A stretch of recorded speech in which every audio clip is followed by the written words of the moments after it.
ബഹിരാകാശത്ത് ചരിത്ര നേട്ടവുമായി ഇന്ത്യ. സ്പേസ് ഡോക്കിംഗ് പരീക്ഷണമായ സ്പേഡെക്സ് വിജയകരം. ചേസർ, ടാർഗറ്റ് എന്നീ ഉപഗ്രഹങ്ങളെ ബഹിരാകാശത്ത് വെച്ച് കൂട്ടിച്ചേർത്തു. വലിയ അനിശ്ചിതത്വങ്ങൾ ഉണ്ടായിരുന്നു. നിരവധി തവണ ഈ ദൗത്യം മാറ്റിവെക്കപ്പെട്ടതാണ്. നമുക്കറിയാവുന്നതുപോലെ അകലമൊക്കെ കൃത്യമായി വരാത്തതിനെ തുടർന്ന് നിരവധി തവണ മാറ്റി വെച്ചതിന് ശേഷമാണിപ്പോൾ ഇത്തരത്തിൽ ഈ ദൗത്യം പൂർത്തിയായിരിക്കുന്നത്. ഇന്ത്യക്ക് വലിയ ചരിത്ര നേട്ടമാണ് ഉണ്ടായിരിക്കുന്നത്. രേഷ്മ ശാന്ത അശോകനുണ്ട്. രേഷ്മ, വിവരങ്ങൾ. ചരിത്ര നേട്ടം തീർത്തിരിക്കുകയാണ് ഇന്ത്യ. സ്പേസ് ഡോക്കിംഗ് പരീക്ഷണമായ സ്പെഡെക്സ് വിജയകരമായി ഇന്ത്യ നിലവിൽ പൂർത്തിയാക്കിയിരിക്കുകയാണ്. ഇന്ന് രാവിലെയോടെയാണ് PSLV 60 വിക്ഷേപിച്ച 2 ഉപഗ്രഹങ്ങളായ ചേസർ, ടാർഗറ്റ് എന്നിവ ബഹിരാകാശത്ത് വെച്ച് കൂട്ടിച്ചേർത്തിരിക്കുന്നത്. നമുക്കറിയാവുന്നതുപോലെ വിക്ഷേപണത്തിന് ശേഷമുള്ള ഏകദേശം 4ാമത്തെ പരിശ്രമത്തിലാണ് ഉപഗ്രഹങ്ങൾ ബഹിരാകാശത്ത് വെച്ച് കൂട്ടിച്ചേർക്കാൻ ISROയ്ക്ക് കഴിഞ്ഞിരിക്കുന്നത്.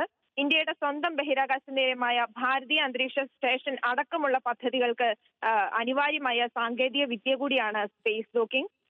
ഇതിനു മുമ്പ് US, റഷ്യ, ചൈന തുടങ്ങിയ രാജ്യങ്ങളിൽ മാത്രമാണ് ഇത് നടപ്പിലാക്കിയിട്ടുള്ളത്.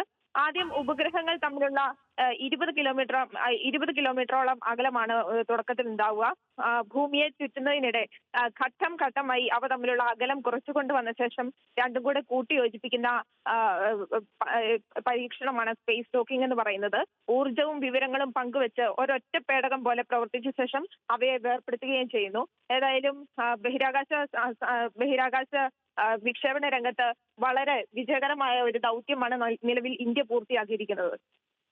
അതുതന്നെയാണ് ഈ ISRO മറ്റൊരു ചരിത്ര നേട്ടം കൂടി കുറിച്ചിരിക്കുന്നു എന്നുള്ളതാണ്. രാജ്യത്തിന്റെ ചരിത്രത്തിലെ തന്നെ ആദ്യ സ്പേസ് ഡോക്കിംഗ് പരീക്ഷണമാണ്. ഇന്ന് രാവിലെയാണ് ഈ ദൗത്യം അതിന്റെ പരിസമാപ്തിയിൽ എത്തിയത്. നമുക്കറിയാവുന്നതുപോലെ വിക്ഷേപണത്തിന് ശേഷമുള്ള 4ാം പരിശ്രമത്തിലാണ് ഉപഗ്രഹങ്ങൾ ഇത്തരത്തിൽ ബഹിരാകാശത്ത് കൂട്ടിച്ചേർക്കാൻ ISROയ്ക്ക് ആയത് എന്നുള്ളതാണ്. അങ്ങനെ ഇന്ത്യക്ക് ചരിത്ര നേട്ടത്തിനാണ് ഇന്ത്യ ഈ നിമിഷം സാക്ഷ്യം വഹിച്ചിരിക്കുന്നത്. രേഷ്മ ശാന്ത അശോകനാണ് വിശദാംശങ്ങൾ നൽകിയത്.